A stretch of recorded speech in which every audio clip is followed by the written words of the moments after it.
Welcome to the Salience Podcast, where we identify what stands out from all the noise. On the Salience Podcast today, we explore feedback and feed forward in the context of design and innovation. We're joined by Tom Kerwin. Tom has 25 years of experience as a leader in design, research and innovation. He's co-founded 2 successful startups and worked both agency side and in-house, coaching cross-functional teams to innovate. Since running his first usability test in 1999, Tom has been obsessed with adaptive sense-making. To quote from Tom's bio, how do we continuously make sense of the world so we can act more effectively in it? And that's really at the heart of feedback and feed forward, and what we are exploring in this season's Salience Podcast. Tom is also the author of Innovation Tactics, the deck of cards from Pip Decks that's packed with pragmatic methods for making things people want. Welcome, Tom. Hello there, Ian. Lovely to be here. Thanks for that lovely introduction. I can't believe it's 25 years. Yeah. I'm into the new year. It's 2 weeks in. It already feels like mid-year to me. It's been such a busy start. Talking of time, I want you to go way back to a time before you were innovation, before you were doing this sort of, you've had this 25 years of history. And I want you to sort of think a little bit about what was happening before you really understood that you're interested in adaptive sense making and innovation. What attracted you to innovation in the very early days? What was it? Good. Yeah, I think you put your finger on it there. So there's a lot of figuring out what it is that you do through your career, I think. For most people, I think, don't really know what it is that they want to do when they're at school and at university. We have to make all these choices when we have no idea, and we're just really very much in an explore mode. But I think one thing that I really found, which links to your idea of feedback and feed forward, I was obsessed from early on with you mentioned it, that first usability test that I ran in 1999. That was while I was at university. So I went to university to study engineering. I'd done coding when I was a kid and then got into that as summer jobs. And I thought I wanted to be a coder. Studied engineering, but ended up spending all my time writing music and designing websites for people. And I managed to twist my degree around to be about usability engineering. And I was able to make a website where I was teaching. This was a really early course, I suppose. It taught the basics of artificial intelligence. And it wasn't like what we think of artificial intelligence now. Back in 1999, it was about different searches, depth first, breadth first, stuff like that. And it had some animations. And I found out years later that people were still using it. It was on the university servers, and students would email me from time to time and say how much they enjoyed it. But I did my first usability test on it. So I just did it with friends, made this website that I thought was brilliant. As we all do when we make something, we put everything into it. We do the best we can. We think it's going to be great. And then the usability test, with some friends going through it, showed me that all of the stuff that I intended it to do didn't come across in the way I intended to these people. And that enabled me very quickly to change it and make it better. And that was then something that I experienced over and over again as I went into my design career, was our best efforts. And I saw this with my own work, and I saw this with everyone I worked with. Their work was never perfect until it had gone through this round of getting feedback. But the key, which I captured later in an article, I think the key was not feedback in the sense of I send it to you, you send me a list of bullet points as to what you think I should do with it, that sort of feedback, like a critic's feedback or an editor's feedback. Because what's happening there is you're just getting from them, well, if I were you, I'd do it like this. And that's not their job. Like, you're the one who's doing the work. It's their job in this scenario. It's the user's job to experience it and to take something from it and to read it and to think things and to feel things and to do things. And that's the feedback you need to see. When they see the piece of work that we've put together, does the user understand what we hope they will understand? Do they Are they able to make choices in an informed way or a not informed way sometimes? And then are they able to do what we would hope they would want to do? And if they can't, it's kind of on us. It's on us for the way that we've made it. It's not on them for doing it wrong. So that experience of usability testing, that went through, and it's kind of this thing of how do we figure out how to make something really good that people can use and that people will want? That then evolved into, well, just usability testing. That was really good for, do they understand it? Like, do they get it? But it didn't work for the question of, right, but which product or idea or service or startup should we do in the first place? What's something that people are going to want? And usability testing wasn't working for that. And then I got into the world of conversion rate optimization as well. That was another smack where it's like, your best ideas, they don't actually work. And this was the case for most people. You put your idea up against reality and you really test it to see, does my brilliant idea really make a difference? And it is shocking to most people who fully engage with that process just how often your ideas don't make a difference, or even make things worse in some cases. And there's loads of horror stories about that. And then you look around in the world and you realize just how much is going on where people aren't testing it, aren't A/B testing it, or usability test or anything. They're just putting it out there and kind of hoping. And it's not really surprising then how bad most things are and how many things fail.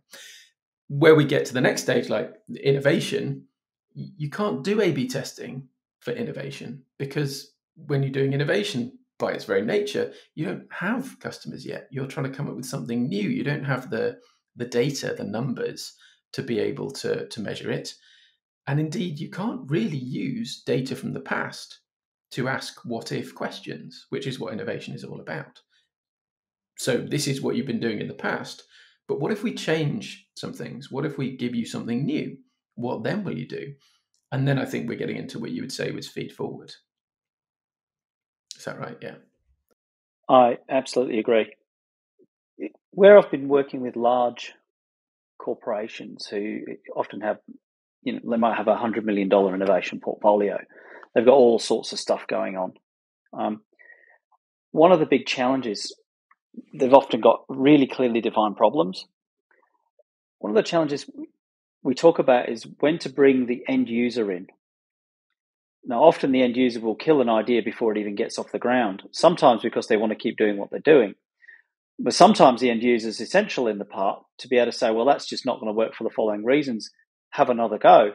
What's your experience with end user engagement in collaborative innovation? For me, it won't be surprising given the background I've just shared. They need to be involved really, really early on. I have a particular experience from my career was I'd been building up research and A/B testing for a series of different startups, and I'd done it at the biggest scale so far it was a fintech type company, and I did continuous discovery there. We did usability testing all the time. I did some of the best A/B testing that I've done, but in the end, the organization, it went a different way, and it was a really interesting lesson in you can measurably deliver massive results, and then the organization can decide to shut down the program.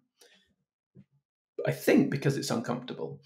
But anyway, after that, I moved to another company who was in this moment of crisis. So they had got product market fit for a previous service, and it had been doing well for years, but it was starting to reach the end of its life cycle and it was dying off, and they knew they needed to find something else. And they'd tried multiple times to find something else, and they'd used the method, which I think you probably are familiar with, where a bunch of smart senior executives get in a room and whiteboard and design and come up with a brilliant idea that they just know everyone's going to love. And then they hand the specs to the engineers, and the engineers build it for 6 months, and it's wonderful and it does really clever stuff. And then they launch it and then nobody uses it. And they'd done that over and over again. And they were banging their heads like, why is this not working? And so they did two things at the same time. They brought me in to help with getting the customer involved much, much earlier on and really learning from the customers. And they also brought in Silicon Valley Product Group. So Marty Kagan's gang, and people I'm sure will know about this group. especially if you're in the product world, you'll have heard of this gang. And this really became then, well, we're going to get the customers involved very early on. And what I found, which was a bit of a shock for me, was I went from being a researcher, designer, experimenter who had to stand on a soapbox and banging a drum for, we need to do this better, we need to do experimentation, we need to listen to the customers. And now they said, well, come down off the soapbox, you can do it your way. Go on then, what do we do now? And it was suddenly like, oh, now I have to actually deliver using these methods. That was another thing. And it's a big shock, but forced me to figure out a bunch of the stuff that then has ended up in innovation tactics. And to be clear, it wasn't just me. It's always a collaborative effort. And I learned as much from everyone else as I brought to the company, for sure. But here's the experience that I remember most vividly, that has been most sort of instructive for me, I suppose. We still spent too much time trying to kind of guess what the right thing would be in the first year or so. Then in the second year, we found a way of working where we went and we just, okay, forget all that. We built some stuff and it's still not working. It's still not quite what the customers need. And it's not taking off the way that we're hoping. I think, as an aside, I think everyone who gets onto these we need a new product, we need a new value proposition type project, they need it in 3 months, and they start pushing for, we've got to ship this in 3 months or 6 months. We need to have the revenue coming in by 6 months. In reality, it always takes 2 years, and you just can't fast track that unless you're incredibly lucky, maybe, but I've not seen it happen. But if you knew at the start that it was going to take 2 years, people wouldn't actually invest in it in the first place. So you have to kind of fool yourself that it's okay, it's going to be 6 months this time. And then, yeah, I think you can probably make it faster. And I'm seeing that with some of the companies I'm working with now. We've got even more, efficient in getting speed to signal. And that is the place that I'd say we found. I feel like I'm wandering around now with my lack of sleep. That's the place we found at this company, was how do we get speed to signal? And one specific project really, really worked for that. So again, we were there, we built a load of stuff for new customers, which was based on genuine customer research and understanding, and it wasn't quite landing. There was something missing. So we went back to the same customers, and we realized that the initial customer group that we were focusing on wasn't quite the right group, and we found an adjacent group. And I'll say now, this was merchandisers in e-commerce stores. So digitally, this is the equivalent of people who stack shelves in physical stores. They're the people who stack the digital shelves. So they're doing an enormous amount of work, inputting data about tons and tons of products, making sure everything is correct, linking everything up, making things in the right categories, and then playing around with how do we present each of these products so that they're in their best light, so that we can sell the things we need to sell more of, and so that we can manage it when we're running low on stock, and all these sorts. It's really, really like a huge job. And we realized that we'd given them the tools to better manage the website. That was the first set of tools we built. But what we hadn't done was give the tools to figure out how to manage the website. So they were still operating based on being told what to do by people who were used to physical stores. And when we spoke to a bunch of these merchandisers, they had this real deep sense of, we think we know a better way because we are digital native. We don't think that it's right the way that our bosses are telling us to do stuff, but we have nothing to come back with. We don't have the data, and we don't have the evidence to support what we're saying. And so this took several weeks of interviews to get to that sort of ground truth. But we realized there was this thing that they were crying out for, which was a nice way to get at the data in a way that they could make choices about the products and about how to merchandise their websites.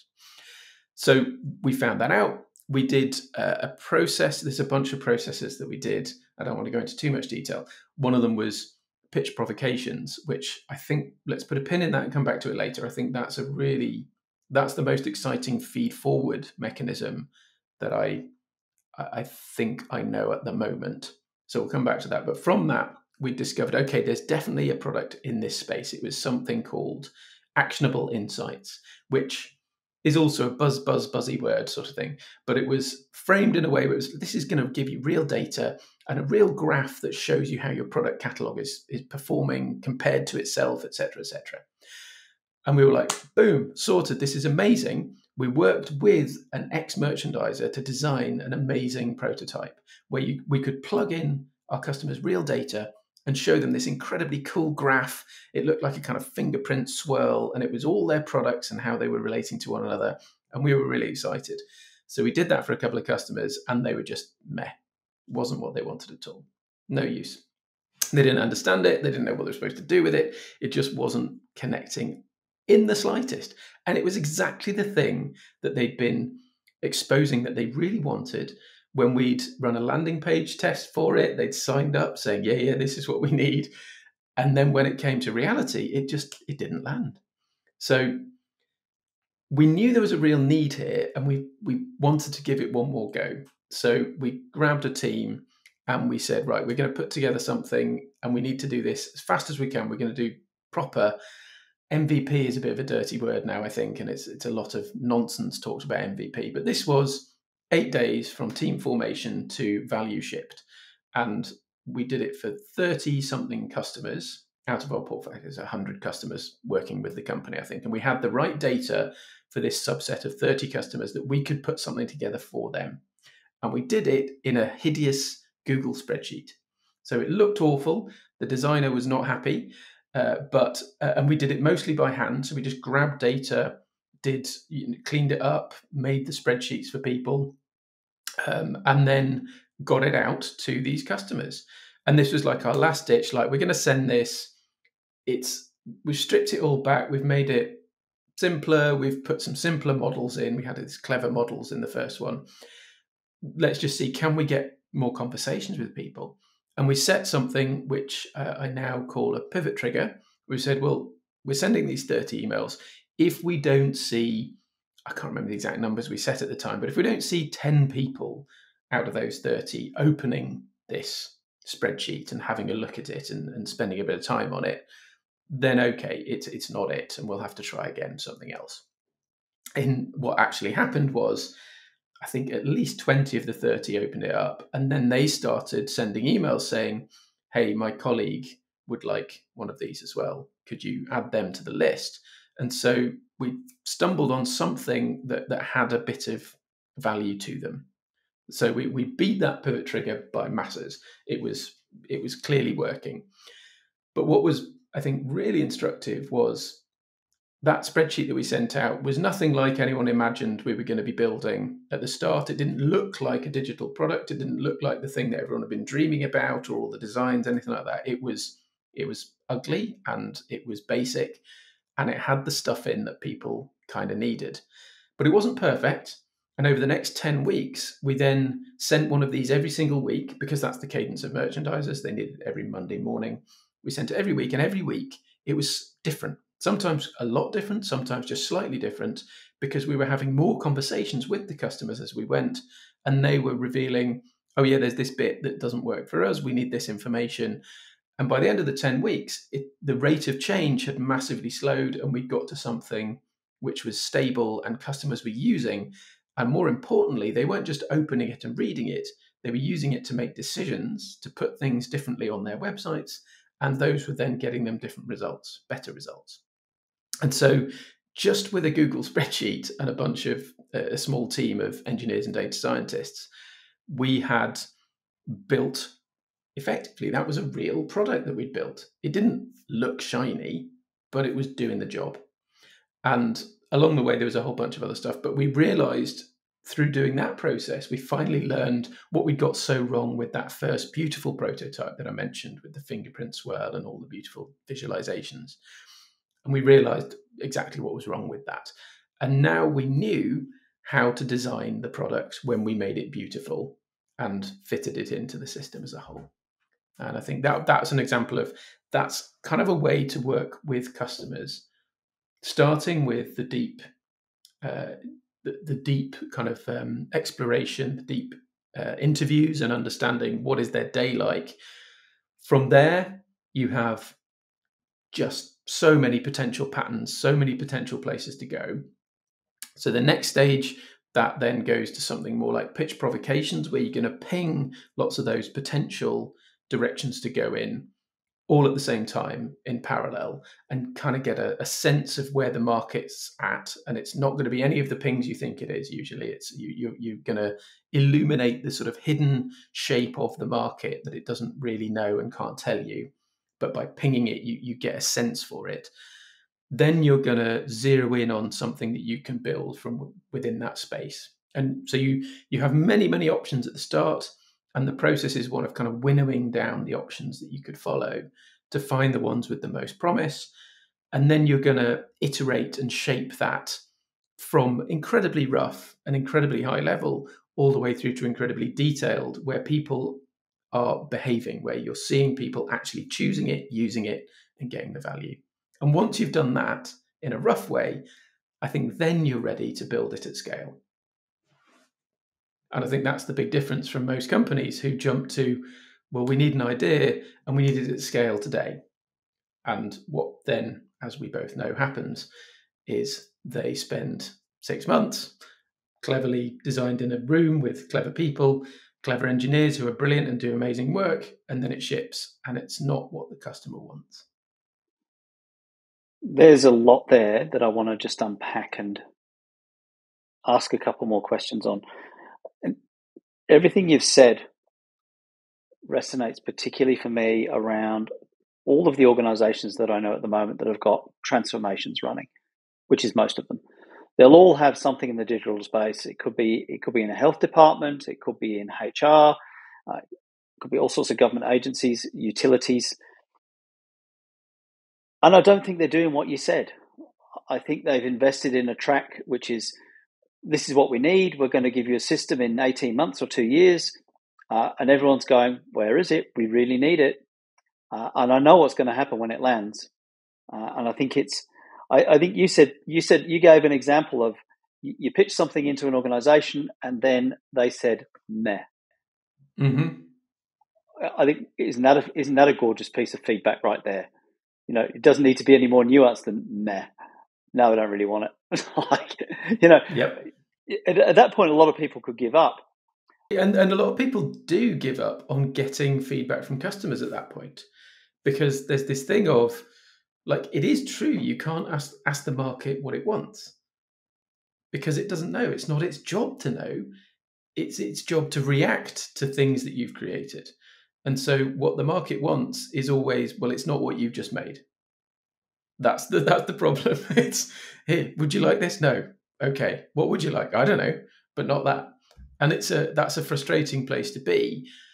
And that, I think, is going back to the point with pitch provocations, and that the problem with a lot of these organizations is massively premature alignment and trying to get to the answer when you can't know the answer because you're at the beginning of the process. Like, you're trying to align on the right answer at the time in the process when you know the absolute least you're ever going to know again. And you are guaranteed, and I've seen it over and over again, you're guaranteed to learn things through the process of deciding and building this thing that reveal that it's not what you wanted after all. And this is the thing I've said most in the 2023, my sort of anecdote of the year was, I realized every single project or initiative that I worked on that succeeded ended up in a place where nobody imagined it would at the start. It wasn't just that we didn't think it was going to be that option of the options we knew about. It ended up as being something that nobody was even considering, because we learned along the way and we pivoted and adapted and iterated, and then it ended up being, oh, that's a surprise. But you can't see that easily from the end, because retrospective coherence makes it all look like, oh, we knew this all along, obviously. And every single project that failed stuck to the vision. I was like, well, we know what we need, we're going to go for it, and then it just crash and burn. Yeah. I perhaps have a distinction between sticking to the vision or sticking to the plan. Sometimes that sense of direction can remain intact, but the problem is over planning. We're going to do it this way, and like you say, it gets all sorts of responses.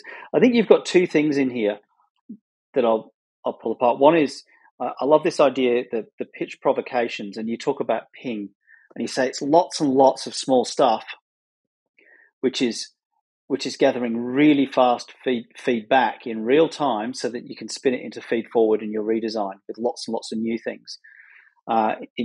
In Snowden's work, in Kerwin, it talks about parallel safe to fail. Lots and lots of rapid parallel safe to fail. It's not one single thing that you're piloting at that point. And I like that idea that you're pitching it, you're testing it, and you talked about it illuminates hidden properties of the market or the system or the organization that you're looking to have this innovation with. I really like that idea that it's illuminating. I like that metaphor. And then there's something else that I hadn't really paid attention to in your work until just now, and that was this idea of the pivot trigger. And I kind of knew it, but I didn't really pay attention to it until you described. You had this specific criteria. If we don't have 10 of these, it's a dud. But if we have 10 of those, then we'll keep going. And I think that's enormously valuable. What I'm getting at is the distinction between that and either we're going to throw it out and just keep bashing it, and there's no criteria for no threshold, if you like, or we're just going to continue around with a random walk through curiosity space, hoping. And I think I see the two ends, but I don't see a deliberate, you know what, I think if 10 of these happens, that's enough weight for us to keep going. And if we don't have 10, then we need a pivot. Is there anything else about pivot trigger? Well, that's the fundamental question that you're asking with a pivot trigger is, before we start the work, we're going to agree what we'll need to see from the world in the next, like today, in order to feel confident to invest tomorrow. And we're never going to get to certainty. So that's the first thing. I think a lot of teams are expecting data-drivenness or research to give them certainty and to know, oh yeah, that's the thing we're going to do. We can now put our heads, we've done the research, we've done the data, now we put our heads down for 6 months and build the proper thing. And the sad truth, sad and delightful truth, is that's not going to happen. What you can get is a little bit more confidence or a little bit less confidence. And that's what Pivot Triggers are aiming to do. They're also recognizing, and you had Annie Duke on your podcast at the end of last season, I spotted. And I realized I'd come up with Pivot Triggers, and then I read her book, Quit, and she's talking about exactly the same thing. It is this thing where in the moment, and I realized that, so Pivot Triggers, I'll go back, it started from another project where I could see, and the researcher who was on the team could see 2 weeks into this project, it was doomed because they had a plan. It was a big, we can repurpose some technology that we have, the company thought, and we can see there's a need in the market. There's obviously this sort of inefficiency in finances, so we're going to use this to make it better for our customers. Being a well-oiled, research-driven team, after all the work I'd done setting up continuous discovery at this company, the researcher went to find some customers so they could test the flow with and make sure that people could get through it. And he came back after 2 weeks saying to the team, I can't find any customers. I don't think there are any customers for this product. Are we sure we want to keep building it?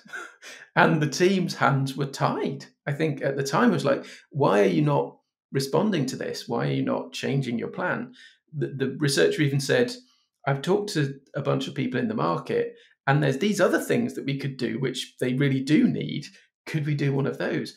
But the team's hands were tied. It had been decided at the top level, and they carried on. It was supposed to be 3 months. It ended up being 6 months.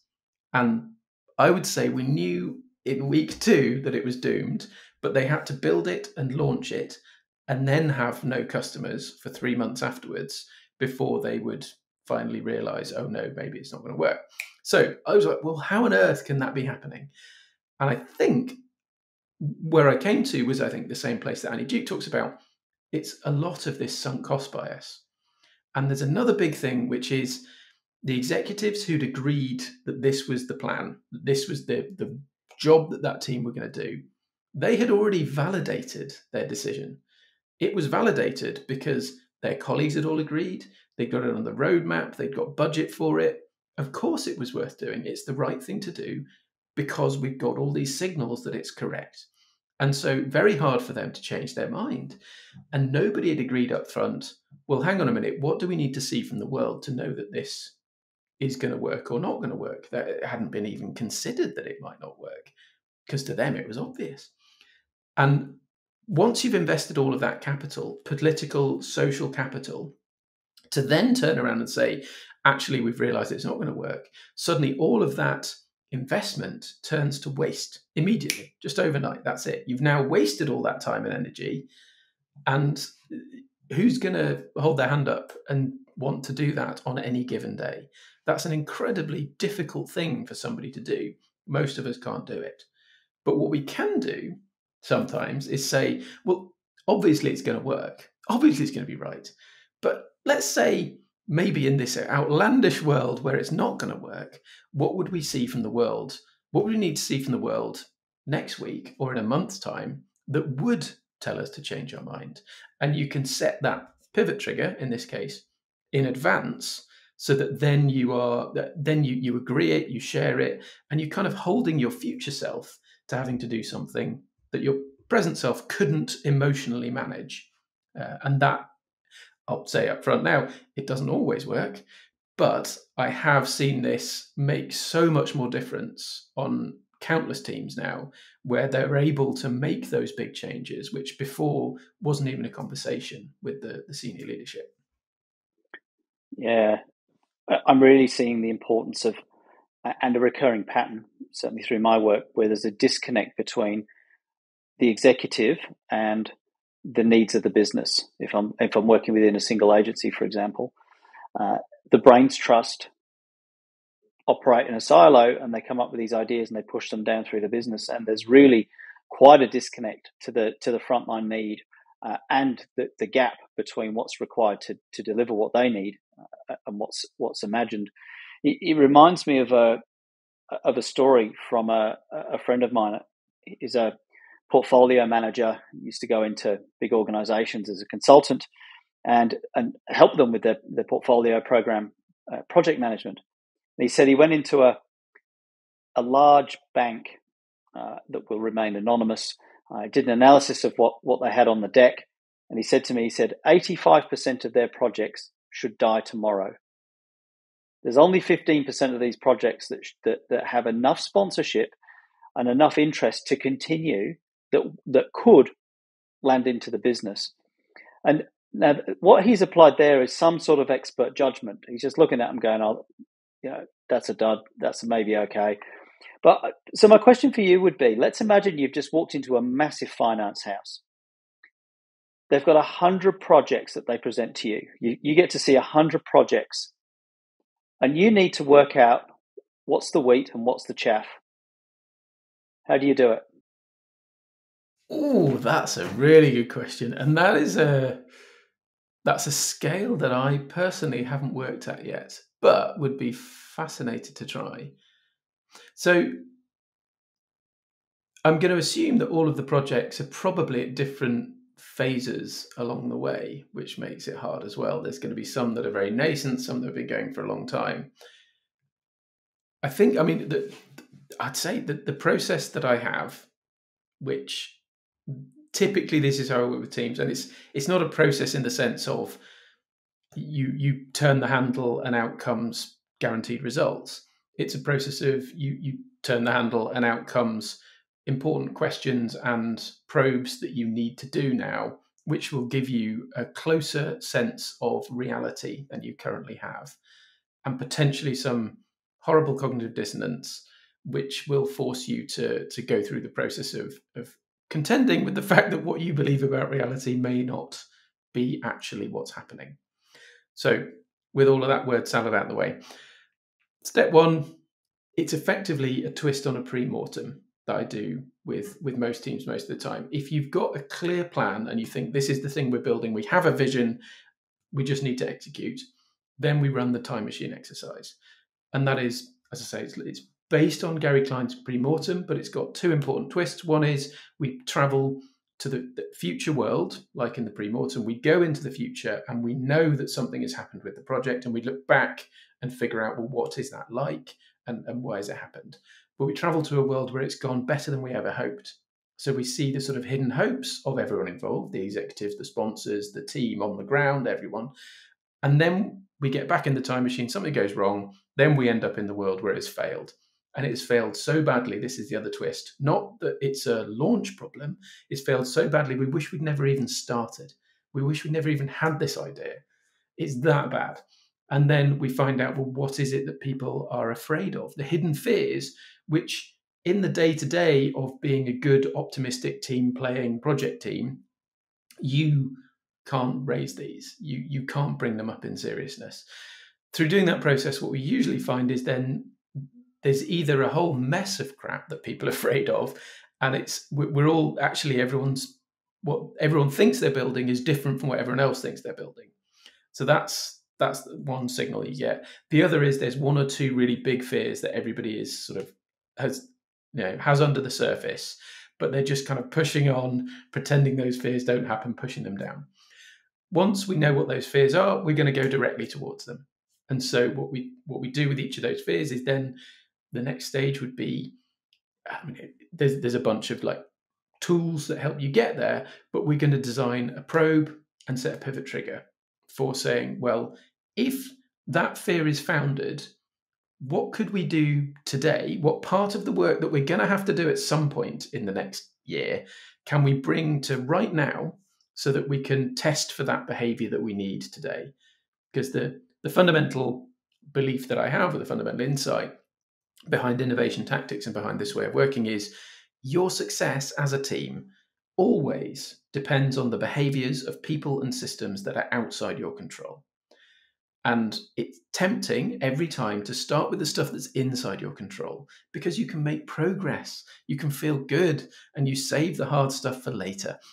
But that is a way to create massive sunk cost bias and to trap yourself in horrible, horrible places. So instead, go directly at the behaviors that are absolutely critical for your success.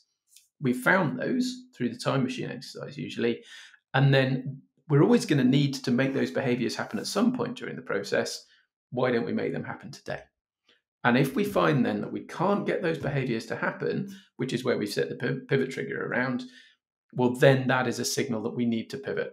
And pivot, in my case, is not what I know JP Caslin talks about, avoiding a pivot. But for me, it's a sense of we're just going to think again, and we might change something as small as a word, or we might change the entire thing, throw the whole thing out and start again with an entirely different idea. But it's not like we're pivoting our entire company. We're pivoting this project, this initiative. So that's kind of the process. And I'd want to take all of the different projects in that portfolio through exactly that process and give them all basically I want you to set a pivot trigger for a month's time, or set 3-4 pivot triggers for a month's time. Part of the process of setting those pivot triggers is each of those teams is going to have to come back to the leadership, and there's this like sort of mini presentation that happens where you say, basically, we think this is where we're going. And we know that in order for us to succeed, these are the key behaviors that we need to make happen in the world. And so we're going to do this probe today, or these 2 probes, these 3 probes, things that you can usually do. I've seen the fastest has been done in like hours, a matter of hours. The slowest, it takes like a week, something like that. But often it's as simple as sending an email, setting up something on a website, or talking to someone. They can be incredibly quick to do, but they'll get you a signal back. You're going to have to agree with the executive, that's the direction you're going in. And that pivot trigger you've set is going to be enough of a signal that when we extrapolate it out, we do actually feel confident as an organization, as a team, that this is going somewhere good. And so, it means that in a month's time, we're going to have an awful lot of signals back about which projects are sort of heading in a hopeful direction and which ones are looking sketchy.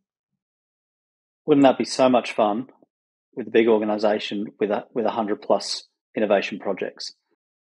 Yeah. To go through and filter and work out what really, really needs to float and what things we want to kill off. Yeah, my guess is I've done it with like 6 teams all in one day, and we went through this process. And I think my guess would be probably a third of the teams love it, and they get it, and they're like, yeah, that's what we want to do. Of course, this makes sense. Boom, off we go. A third of the teams are kind of like, yeah, we like it, but we're not quite like it's not really resonating with us. Is this really it? And then a third of the teams are like, oh yes, lovely ideas. The thing is, ours is different, and we've got to just keep building to the vision. Well, I work with an executive, and the issue was that they were being driven by their KPIs into silos. My job is to do this operational. Your job is to do HR. Your job is to do whatever. And I got the execs to all work out their performance plan for the year ahead with the chief, and they had their KPIs. And then I got them to get their plan and move one to the left, and they got somebody else's KPIs that they would be held accountable to. So if you're in the operational area and you're in the strategy area, well, you're going to be judged on how well you work with this other guy, because guess what? Your pay is actually related to how well he can meet his KPIs, and you've just inherited these other random KPIs, so you've got to make sure that they get done, but they're not actually in your department. So how are you going to help that? Because that's what your pay is based on. Fascinating way of social engineering. And the reason I say that is I think there's an opportunity there where you've got sponsors that are wedded to their project. They've got the sunk cost bias. You break all the sunk cost bias, you blow it out of the water straight away. And then you say, right, KPIs are completely different. Your KPIs are how many of these things over here you can prevent going into the hellscape. So I think there's something there that you can do at that pinging the probes, really fast identification of pivot triggers across multiple projects within an ecosystem of innovation. Because often we're just working; it's not usually just a project. These agencies that we're working with, they've got millions and millions of dollars and so many projects. Sometimes they've got 2 or 3 projects. I'm working with one company at the moment that's got 3 initiatives, all the same intention across different arms, and that we only found out about that last week, which is like, oh wow, there's 3 of these running. You must know Simon Wardley's work. He talked about a company where there are over 1,000 of the same thing at one company. I've taken a lot from today, and I'm really thinking about my own business, of course, which is where I like to initially project and think, what do I need to do differently? I think the fundamentals of that connectivity between the executive, the decision makers, the sponsors, and who does what through the business, and checking that you've got end users and that you've got that.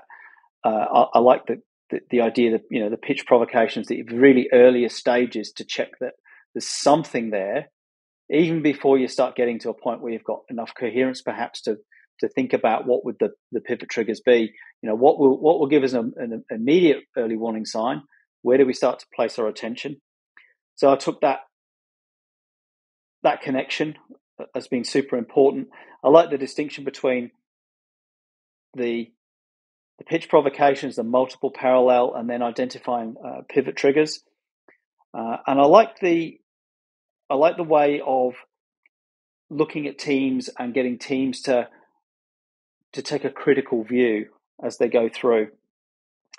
I think broadening the challenge I set you, which is imagine there's 100 projects, what would you do?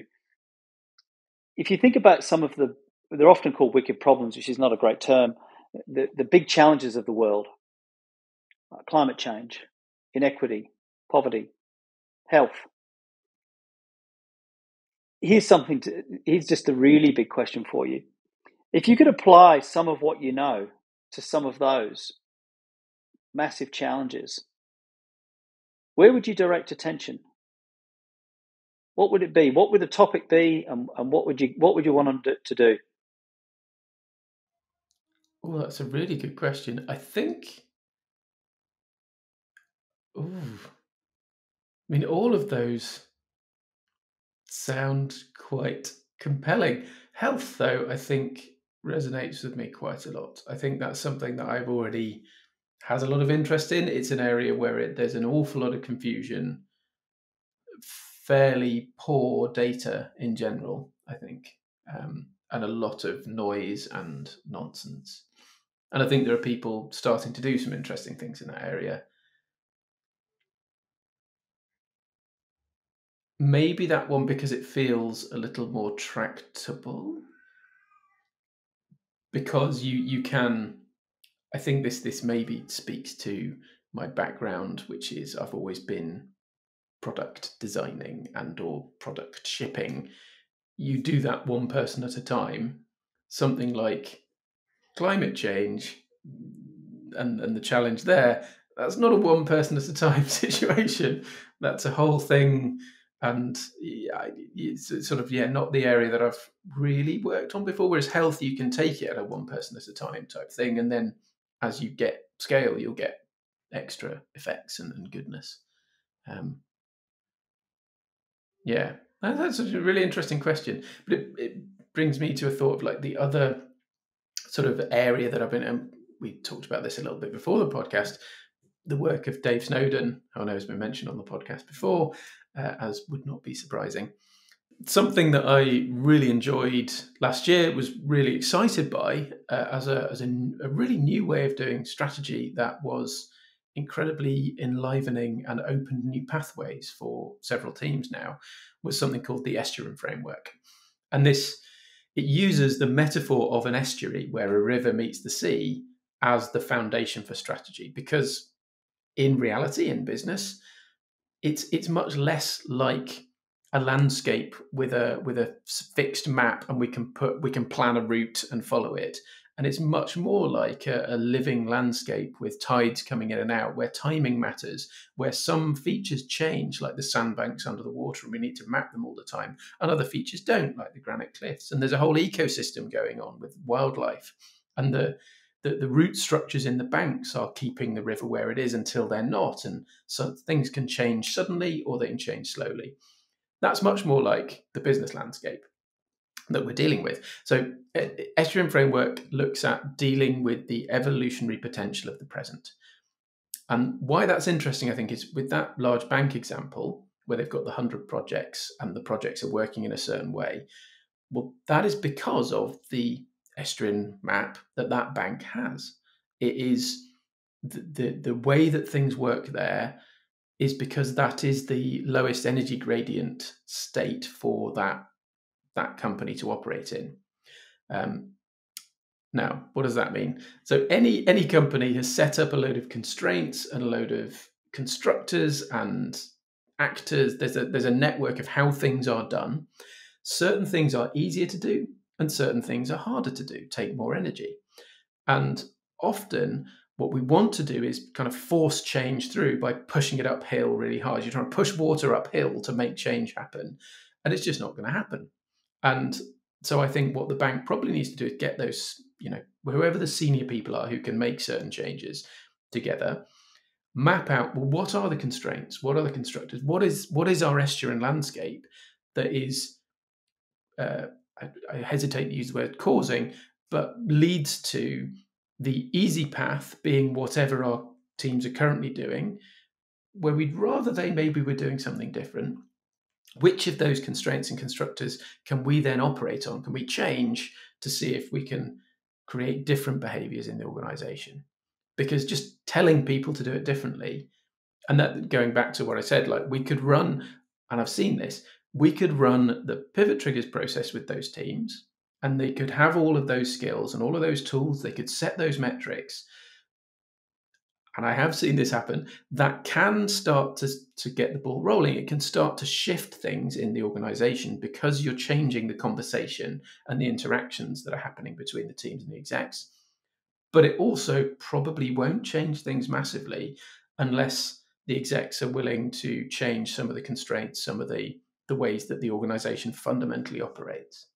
And if they want to change things, they're going to have to make some of these changes at the constraint level. I'm aware that was awfully wordy and difficult to understand. It's surprisingly easy to understand when you actually get into the process. there's a lot of theory behind it, and I'm still figuring out how to explain that theory most clearly. But if people are interested, thoroughly recommend looking this up. It's a really nice new way of looking at strategy, I think, which doesn't take the standard way we've done since the 80s is what you might call backcasting, which is this idea of, well, we don't like where we are now. We're going to design a vision, an ideal future that we want to get to, and then we're going to track back from that and then head there in a straight line.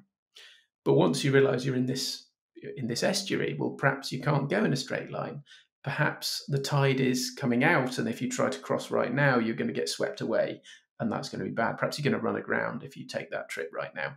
So instead, we're now rejecting this backcasting idea and saying, well, I think there's an old joke that I like to use. It's sort of slightly, I don't know if it's okay to say, but it's an old Irish joke, and I'm slightly Irish, so maybe it's okay, which is a traveller asks a chap in Ireland, how do I get to Tipperary? And the guy says, well, if I were you, I wouldn't start from here.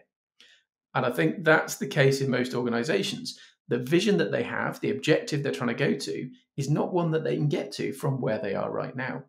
And so what SUM Framework is doing is saying, well, let's change where we are right now. Let's change the conditions that we're starting from, which will in turn enable new objectives, enable us to go after objectives. It might be these objectives that we thought we wanted, or through the process, we might discover actually even better, new, more exciting ones that we hadn't considered in the first place. Yeah, I agree with you. I thoroughly recommend Dave's work on estuary mapping, looking at constraints. Interestingly, as we talked about health, climate change, some of the big problems, I might have an opportunity coming up in the next few months to apply that very method to climate change adaptation with a government regulatory agency. And what's particularly interesting about that is there's a strong desire from government, from the public, and from regulators to have clear and well-ordered strategic plans of how to manage this climate issue. And on the other side, you've got the reality of exactly the metaphor you described. It's socio-political, it's environmental.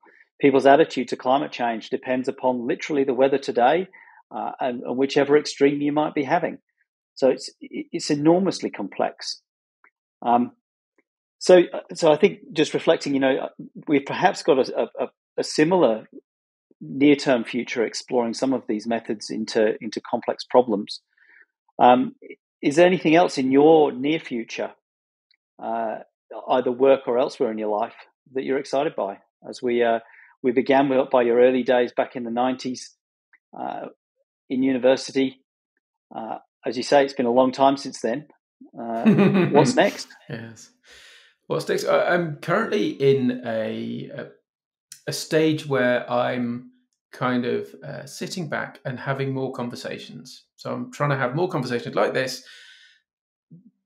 a bit like this, and other sorts of conversations, really to explore where is the market going, because I think we've seen where's the market going. It's going many places. What is the dynamic? How are things shifting? Always, like they always are, but I'm trying to get tapped into more of a sense of that right now.